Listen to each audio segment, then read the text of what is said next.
Now, how about them damn Celtics? And we are back with another episode of How About Them Celtics. Sam and I are recording Friday, October 24th, after the Celtics loss to the New York Knicks. I almost said win instinctively. 105-95 final score for the Celtics. Close game for every part of it except for the second quarter. The Celtics won every quarter. They won the first by 8 points. They won the third by 3 points. They won the fourth by 7 points. And they lost the second by 28. And you're not going to win a game like that. And I feel like people in the comments are going to be really mad at me, but I'm going to prepare you now from at least me. This is going to be another Jack is still optimistic about the team after a loss pod. So get ready for that from me. Yeah. You know what sucks is we were like, I don't know, 15, 20 minutes away from just being like an absolute war of a pod. Because I don't think you would have been super pissed off regardless. But I was impressed with the fight they showed at the end of the game. And, in the second half, I thought they did some good things. But I want to start off talking about the second quarter because the second quarter was just like a reality check reminder. Like it was the first time in a superhero movie where the hero meets the villain. Like in the article I just wrote for Harvard Houdini, the example I use is Batman meeting Bane in The Dark Knight Rises, and he just kicks the shit out of Batman. And it's like, oh yeah, like you're not invincible anymore. Like you underwent some change. Like the roster is different. And yeah, the Knicks beat them in the playoffs, but like that second quarter felt completely different. I mean, it felt a lot like game 6, but like it just felt like it was like, man, this is what it's like not to be a perennial championship contender. Like this is what happens to regular teams in the NBA. You just get your shit rocked and there's nothing you can do about it. You get killed on the glass and there's nothing you could do about it. You turn the ball over a bunch, there's nothing you can do about it. You can't make any shots. You can't get good shots. Like it was just complete utter domination. And as you mentioned, unless you play like pretty much perfect the rest of the way, you're not winning. You don't lose a quarter by 28 points and win basketball games. It just doesn't happen. And I know Joe talked to you guys about it after the game where it was like, look, we're getting somewhere towards the right direction. We played 24 minutes of good basketball today instead of just 12, like he said on Wednesday.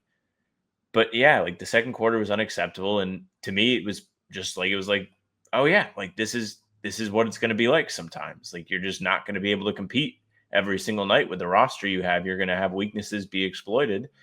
And that is what happened.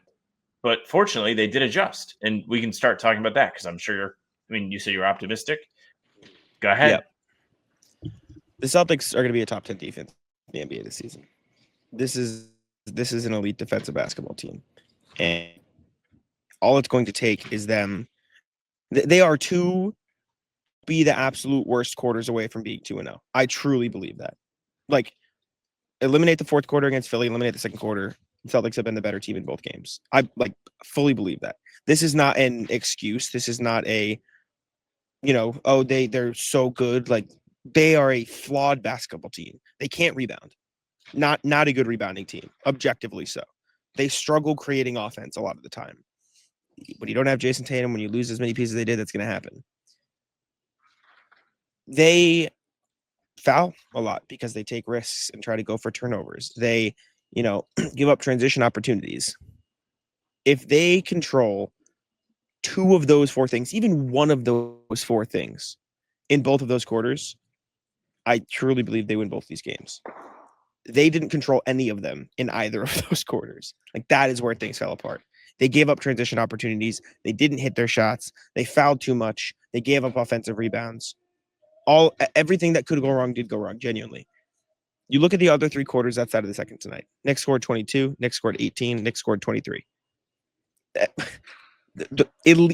is not like, oh, that's a pretty good. That's like if they added like even a 28-point quarter on there, a 30-point quarter on there, they hold the Knicks to like 90 points. That's an elite defense. Like that, this Knicks team is going to be one of the best offenses in the NBA. I believe that. They are finding their way. And Joe Mazzulla said, he said, in the first game, I think we played 12 minutes of the way I want to play, of the way we want to play. Tonight we played 24. We got 12 minutes closer tonight. And if you rewatch the game, you can see it. And again, this is not an excuse of, they just made one little mistake. They made a really big fucking mistake. They gave a 42-point bomb in the second quarter and couldn't put the ball in the basket. That's not okay. You're not going to win games when you do that, ever. However, I think coming away from these two games and looking at 0-2 is not a fair assessment of what this team can be. There were obviously going to be growing pains, not only bringing in a new roster and having new personnel, but playing a completely new system for the guys who are coming back. And I truly believe the Celtics we've seen in these first two games are better than 0-2. And I do think as the season goes on, as they get used to playing this, and not only that, as Joe Mazzulla figures out who should be on the floor more, which is also something we haven't really considered a lot, I still believe that this is going to be a playoff team. Like, I think they have it in them to be a good basketball team. Yeah, I mean, like, look, there have been plenty of good things to take away from these games. Like, you've seen it. You've seen, like, stretches where, I mean, whatever you think of the Knicks, like, they competed with that team and they won the fourth quarter significantly. Like, they were looming large. Like, it was, like, enough to make me kind of sit up on the couch and be like, are they going to come back? Like, is this going to happen today? Because, like, what I've started to train myself to do is when you're watching the Celtics and they're losing and you're pissed, you just flip it and you say, if the Celtics were up by, I think at the time, like when I really honed into this today, they were up 10. New York was up 10. The Celtics had cut it down. And I was like, well, I probably wouldn't feel that great if the Celtics were only up 10 after being up 20. Like, I'd be pretty nervous. So this game is still there for the taking, and the Celtics did what they could to take it. The Celtics got absolutely bludgeoned on the glass in the second quarter. When they lost by 28 points, they gave up 11 offensive rebounds, or rather, I think seven offensive rebounds.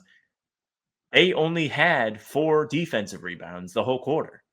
So more often than not, even like you mentioned, the defense being good, which it is, even when they got the Knicks to miss, it didn't matter. They just got another try until they made the shot. One way to prevent that is by forcing turnovers. And they did that in the second half. They forced 10, 12 turnovers. I think it's 12. 12 turnovers in the second half. They did a great job of just dialing up the intensity. Derek White, Ugo, the boys, they were all picking everybody up at half court, making things difficult. Like Brunson was having, I wouldn't say a hard time getting the ball across half court, but he had to work for it. It wasn't just a free walk up the court. They were pressuring them. It was the type of thing that you kind of heard them talk about at training camp, but we didn't really get to see it. Like, you can tell that they worked on this. Maybe they're not quite at the level of chemistry where you can do this for 48 minutes and not make a bunch of mistakes. But if they do figure out how to play together, or how to cover for one another, and how to rotate properly, and just like, I know you did the TikTok with Josh Minot where you're kind of asking about the defensive chaos and like how he knows when to fill in. And he talked about specifically, if I go and help the paint, I know somebody's gonna have my back. And I don't know if everybody is on that same wavelength just yet. But we do know it's going to take a team effort on the glass. And I thought Jaylen did a really good job of that in the fourth quarter. There was one possession in particular. I remember him boxing out Karl Towns and just really making his like muscles known. And it was like, yeah, they're going to need to rebound as a team. And I think they kind of forget that at times. But there were positives, there were negatives. To me, this was just like this is what basketball is going to be this year. Like, it's going to be like, sometimes you're going to be the bug, sometimes you're going to be the windshield, and today you're the bug. Yes. Before we continue, I am obliged to tell you about PrizePicks. PrizePicks is the best place to get real money sports action. This episode is brought to you by PrizePicks. You and I make decisions every day, but on PrizePicks, being right can get you paid. Don't miss any of the excitement this football season on PrizePicks, where it's going to be right. PrizePicks is the only app that offers stacks, meaning you can pick the same player for 3 times in the same lineup. You want to pick Drake May, pass yards, rushing yards, touchdowns, you can pick them all in the same lineup on PrizePicks. You can do the same thing with Jaylen Brown. As you're watching the Celtics this season, you can also follow PrizePicks players directly on the app and copy their lineups in one click, whether it's a friend, a celebrity partner, or just someone whose picks you like. Hit the follow button and check out every lineup they create with the new feed tab on PrizePicks. Download the PrizePicks app today and use code CLNS to get $50 in lineups after you play your first $5 lineup. That's code CLNS to get $50 in lineups after you play your first $5 lineup. PrizePicks, it's good to be right. Okay. Got through that. Yes, Celtics. I'm gonna get a lot of like shit on Twitter, a lot of shit on here in the comments. They have looked like a good basketball team when it has been clicking, and that's the key, though. Like, this is what I was asking post game today. Like, what's the key to doing that consistently? Because if you can't do it consistently, it's clearly not going to work. We see that. That is painfully obvious. If you mess up one single quarter playing this brand of basketball, it's not going to work. And I think it is just getting used to it. Like Sam Hauser said after the game, like, it's exhausting. Like, you're tired. This is not the way you played for the last 2 years. You have to be able to do it for at least 36 minutes and then damage control for the other ones. And so if you slip up once, you can't let that mistake turn into another mistake. If you're not shooting the ball well, you have to still get back in transition. If you're not, if they're putting the ball in the basket, you still have to play that fast pace in transition, take it out of the basket and go. If you give up an offensive rebound, you still have to fight on defense. You still have to, like, it is a relentless style of basketball they want to play on both ends, and you can't let up at any point. And it's hard. It's objectively hard when you're dealing with a new team and also dealing with a new system. So I think that's important. We're 10 minutes in the show. We have to. Hugo Gonzalez is here. He is beautiful. He is incredible. He is Joe Mazzulla in a player form, because after the game, Bobby Manning asked him, how'd you become such a great defender? And he basically said, like, Brunson had 30 tonight. I ain't shit. to paraphrase, he said, Jaylen Brunson dropped 30 tonight. I don't think today's the day to call me a great defender. He's so sick, man. He is everything I envisioned in that TikTok that I made when they drafted him and more. It is perfect. It is so sick. Yeah, Ugo played 15 minutes in the second half. It felt like he played 12. Actually, he just might have played all of those minutes straight. I don't think he came out after he came in. It felt like Mazzulla didn't. He came out like for the last he could 4 take him possessions, I think. Like when the they were game. trying to score Like, at the end. Yeah. Okay. Besides that, like, he just played 15 straight minutes and never really wavered energy-wise. Like, you never really could tell that he was playing for 15 straight minutes and pressing full court any opportunity he had for 15 straight minutes, and it was game-changing. He literally changed this game to where we were going to come on this pod and fight to we're like, all right, like, yeah, there's something to be excited about. Everyone on Twitter is just having Ugo mania. Ugo is Spanish for him, and he's exactly what people here want. He's the type of player that's going to fit well on a competitive roster. He's going to give you good role player minutes. He's going to be a player that other teams fucking hate, and that is a beautiful thing. He honestly, offensively, like, I thought he was pretty good. The only play in this game that I was just like, God damn it, Ugo, was the fast break when him and Simons were running.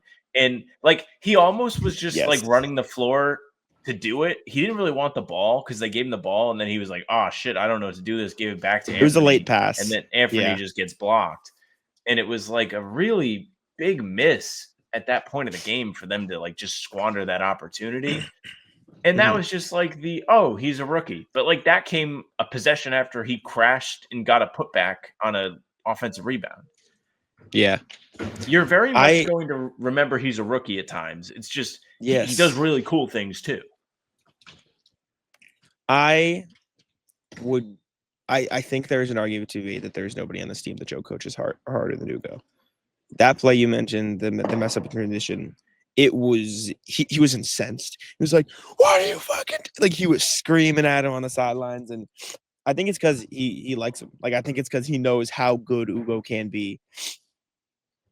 The defense was incredible. The shifting of his feet, the driving, the awareness to put the ball on the floor and drive to the hoop and abandon the spin moves that plagued him at Summer League. He just looks so comfortable. It is so rare to see any young player, any player, understand how to impact winning so quickly. Like, going into a new environment, whether it's a free agent going into a new team, whether it's a rookie coming into the league, whether it's whatever it is, like, he stepped onto the floor, knew exactly what the game needed, did it, and then kept doing it. Like, they put him on Brunson, bro. Like, they said, here you go, Ugo. Here's your first NBA minutes. Go guard fucking Jaylen Brunson. And he got screwed on a few foul calls too. That one against Cat where he got pushed. There were a couple where he was fighting down low. He's going to be a phenomenal basketball player, and I'm very excited. The second guy on mine that I don't think is going to get the credit he deserves because of how good Ugo was, Chris Boucher was awesome. He was unbelievable. Him and Ugo together changed this basketball game, and I think he probably should have played more minutes. He only played 15. He didn't score. He's 0-3, 0-2. 4 blocks, 4 rebounds. His defense was incredible. They were the only 2 players outside of Baylor Shireman who only played 3 minutes, 3:32, to be a positive plus minus in the box score. Chris Boucher deserves as much credit as Ugo, but he's not going to get it. But those 2 changed the game. Yeah, Chris Boucher was a motherfucker in this game. Like, he was like the teaser to Ugo. Chris Boucher was doing the wild man stuff in the first half. Like, in the second quarter, as the Titanic was sinking, he was throwing out life jackets to everybody, and they were just kind of missing him. Nobody was looking at him as he was trying to give them life preservers. He had the 4 blocks in this game, as you mentioned. He was visibly, I don't know how well you guys could see it, like, being at the game today, but like anytime they show him on the broadcast, he was fucking pissed. Like, he was so mad that they were falling behind by so many points. Yeah, you could tell how badly he wants to win these games. I think this is like exactly why Brad Stevens brought him in this summer. Is he's just going to be a good chaotic guy to bring in off the bench. Like, that was my first feeling about him after the Memphis game, or whatever game it was. That it might have been Toronto that he really like popped off. He has great potential to be an energy guy, which is exactly what this sort of team needs. Even when they came back in this game, they did it via energy. It wasn't a talent thing. When you don't have the talent that you've had for the past at least 2 years, you can just go down the line, really since 2022. Sometimes you're going to have to grift to win games, and you're going to have to just get yourself fired up and find a way to go out there and want to rip the faces off of your opponents. And Chris Boucher has that, and he showed it today. Shout out to him. I'm so happy you brought him up because you're right. Like, it is going to be the Ugo night, but Chris Boucher played with that same intensity. Yes, 100%. I picked the last 2 directions where we went. If you want to go somewhere next, feel free, or else I'm happy to pick another, but I'll let you. Why not? Why not? I feel like this is the perfect, like, break glass. Did he, like, show up late to the flight? like I don't know. Josh Minott not playing in this game is like just such a mystery, because his skill set was the perfect thing for them to roll out in their comeback effort. He's a high motor guy, crashes the glass decently well, defends well. Maybe they really wanted guys who they felt like were going to be able to shoot the ball. I'm sure that the coaching staff knows a lot more than I do. But everybody who watched this game that has been watching the Celtics regularly this preseason, and of course Wednesday's game, was like, that's weird that he's not out there. So that's like a very brief, wow, that was kind of weird. But I mean, Sam Hauser was maybe the best guy today. Just never really wavered, made a bunch of threes, was ready. Didn't really play tremendous against Philly, and it was a really nice bounce back spot for him. But offensively, he carried the load and really made some big shots. And it was a good thing to see, because they're going to need that from him. They don't have a lot of scoring this year, and you felt that in the second quarter when they only scored 14 points. You're like, damn, man, every shot that they took was a difficult shot. And he did a great job of just finding the open space, going there and being ready to catch and shoot, which is ultimately his job. And when they try to target him on defense, I thought he did a pretty good job at holding his own. I don't have like clips just saved in the back of my memory. He was solid. The driving kick to Hauser 3 was the only like consistent source of offense the Celtics could find all night. So they need his shooting. At one point, I was talking to Turp, and I was questioning like how much like he really doesn't look like he's fitting in well with the defense, not in terms of like holding his own, but just like he doesn't play that quickly. So I wonder that, and then he just starts hitting all the threes. I'm like, okay, well, he has to be on the floor. Like, duh. As far as the Minot thing, my guess, and he definitely should have been on the floor. Like, this is not me saying like, oh, this is like, it's good that they did this. This is just me guessing the thought process of what was going on. They probably wanted to like give Baylor and or Jordan a chance to be like, hey, let's see what you got, and Ugo, like, okay, let's see what you guys can do. Like, let's see how this goes. And for what it's worth, that lineup with Ugo and Baylor in the 5-man group, and Tillman and Boucher and Simons was really good in that first stint. That's why Baylor is a +1. And then by the time it got to the point where you're like, okay, we could use Minot's skill set, you already kind of had it on the court with Boucher and Ugo, and the other 3 spots really needed to be taken up by 3 of, Brown, Pritchard, White, and Hauser. Like, that's my guess. It was just like, we kind of have 2 guys who are doing that. We need scores in the other 3 spots. I would assume, but he definitely should have played. Nimi Ishiketa is making me eat my words. I spent the summer being really down on Nimi. The first preseason game, I was like, this is brutal. He has been really, really, really good ever since, and I need to give him his flowers because I'm not going to sit here and say, oh my God, he's the best center in the world, but he is playing legitimately impactful minutes, and I've been very impressed with his screening, his positioning. There's still a few plays where he gets caught a little bit, but those are inevitably going to happen to everybody. He looks really good. I've been very, very impressed these first two games. He finished with 8 and 5 tonight, but his impact with the screening, his rebounding, and just his presence on the floor was bigger than that. So he deserves a ton of credit for the way he's played since that first preseason game in Toronto, I think. Yeah, I mean, the coaching staff seems to have real confidence in him. That was one thing I really took away from the Philly game, where Joe would praise him, but like wouldn't really go all in on it and be like, we need him to do this every day. Like we know he's capable of this every day. He needs to prove it to us that he can do this every day. And I He's agree with getting you. there. Like he was mostly pretty good today. Like he wasn't great on the glass considering like how badly the Celtics needed anybody to just get rebounds. There were a lot of them that like seemed to find their way off of his hands and into Knicks players' hands. But I mean, he did lead the team with 7 rebounds. Probably could have had like 10 or 11. Not to like tear him apart or nitpick.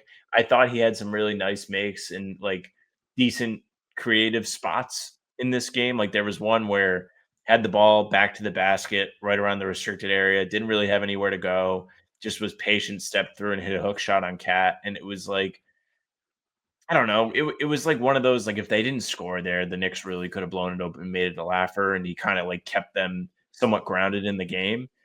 I think the consistency was there. He only had 3 fouls today. Very good. Stayed on the less than on PrizePicks. Just for those that were curious, it's been 4 the first 2 games. After fouling out against the Sixers on Wednesday, good step in the right direction for him, especially against Karl-Anthony Towns, who every time he drives to the basket gets fouled and throws his hands into the sky and screams at the officials.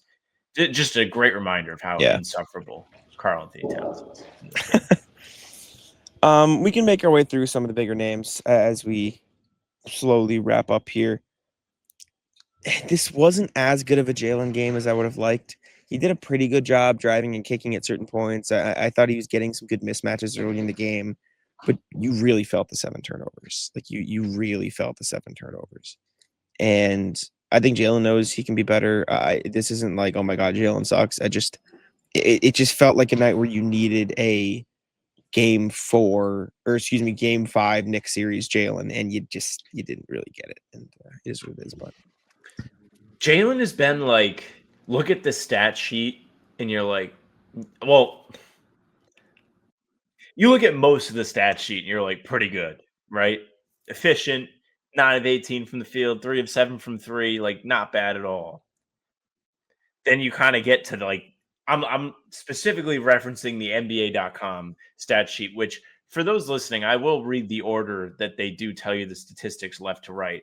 It is minutes, field goals made, field goals attempted, field goal percentage, 3-pointers made, 3-point attempted, 3-point percentage, free throws made, free throw attempted, free throw percentage, offensive rebound, defensive rebound, rebound assist, steal, block.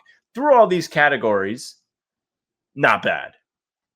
Then you get to turnovers and personal fouls. Lots of stats in these 2 categories for Jaylen today. Not really the stats that you want to rack up in the box score. 7 turnovers. Oof, not good.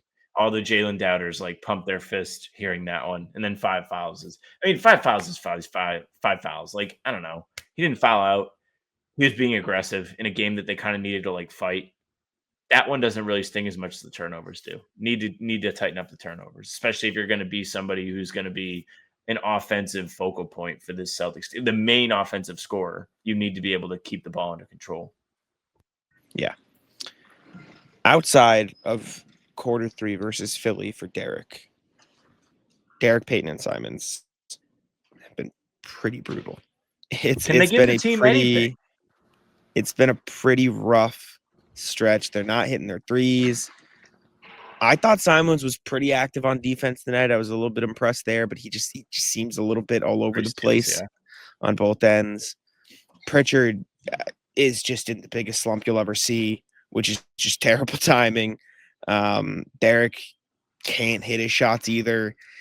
Those three guys, you need something from them, and you're not getting it right now, unfortunately. Sure aren't. Very tough. Very tough start to the season for a guard rotation that we all had very high hopes for. It was like the one position that you could look at and be like, well, they're going to be okay there. They have plenty of talent at the guard spot. In particular, Derek has really disappointed me because I feel like there are possessions, especially in this game, where he's taking shots that you're just like, why? He's taking several like 5-6 feet behind the 3-point line threes early-ish in the shot clock. He's taking threes like trying to get fouled. It's just like He's taking the Jason Tatum Tatum's hurt, threes. man. Yeah, like just because he's not playing doesn't mean someone has to do this. Like it's inexplicable. Somebody who has been so reliable in his decision making and has really picked his spots well as a role player, all of a sudden has the green light and doesn't really know what to do with it. He just feels like he's allowed to be in the driver's seat, so he has to drive 100. We haven't gotten to see like all of the good things he was doing in the preseason. Like we haven't seen the bag work, we haven't seen the drives. Took 11 threes in this game. Why? I have to go back and look at the threes. I didn't mind the threes as much in the Philly game. There were a few in this one that felt a little bit forced. Maybe just the increased defensive pressure. Like they didn't really play anybody in the preseason, so we'll see how it goes throughout the year. But I mean, that could be it too. New York's definitely a quality defensive team. They have good, lengthy defenders. They're going to make things difficult on you. Like, I don't want to take that away from them, and I also don't want to make it like an unfair criticism of him, like ignoring the clear hardships that he has to play through. Needs to take. I don't want to complain about guys missing shots. It's more about like just don't take shots that make me say why. Like that's when I'm going to start complaining. Peyton Pritchard has been cold.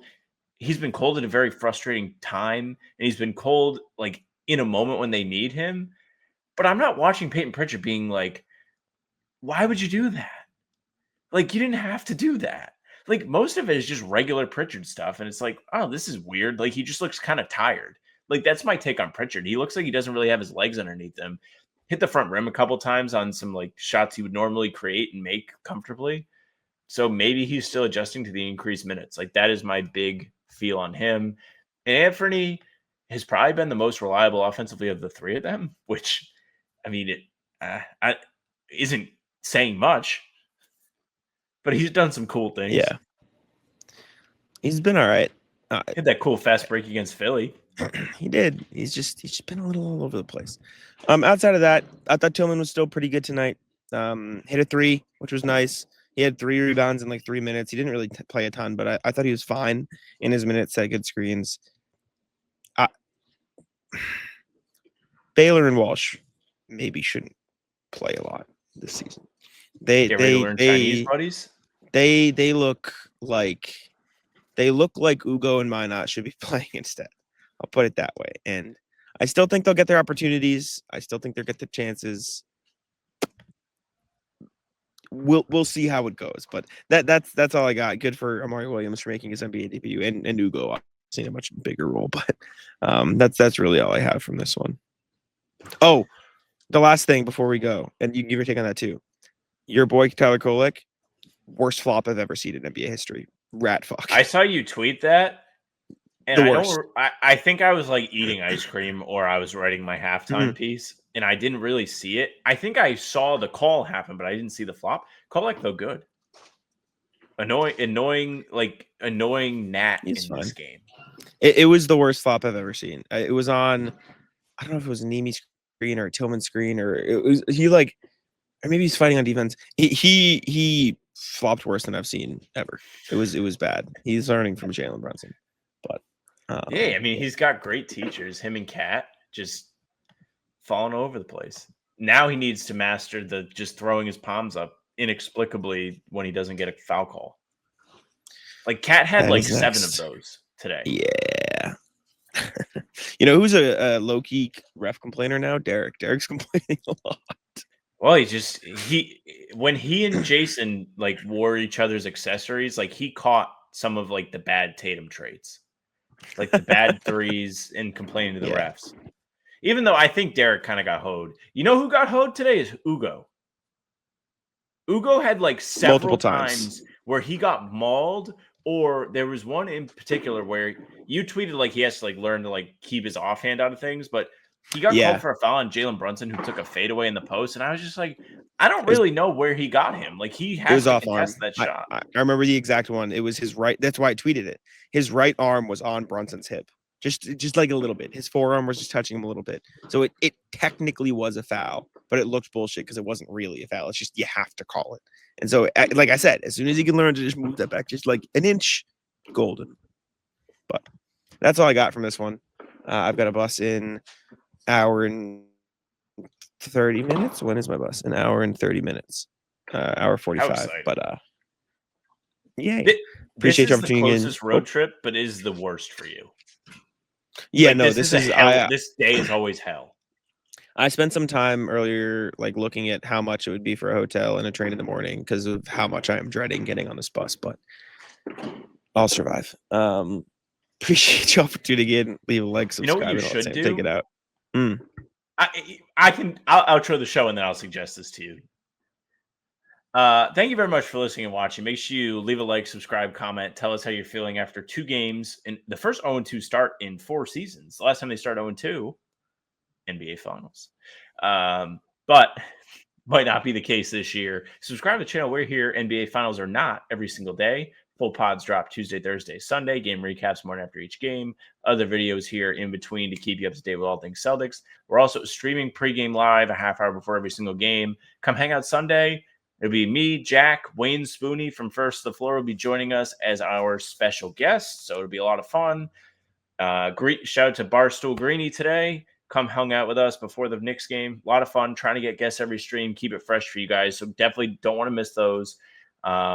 Spotify and Apple, we are there too. All pods and recaps are there. So if you just want the audio versions, go ahead, follow. They'll go right to your feed. Leave a 5-star review. We'd appreciate that very, very much. You can email us, hbtcpod@gmail.com. We read them every single time we do the show, hbtcpod@gmail.com. Our socials are How About Them C's for Twitter, Instagram, TikTok, Facebook's the name of the podcast.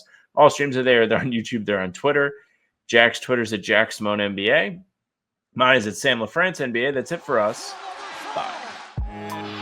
Taco, come on. Taco's having some fun here. That is bogus. These guys are ridiculous.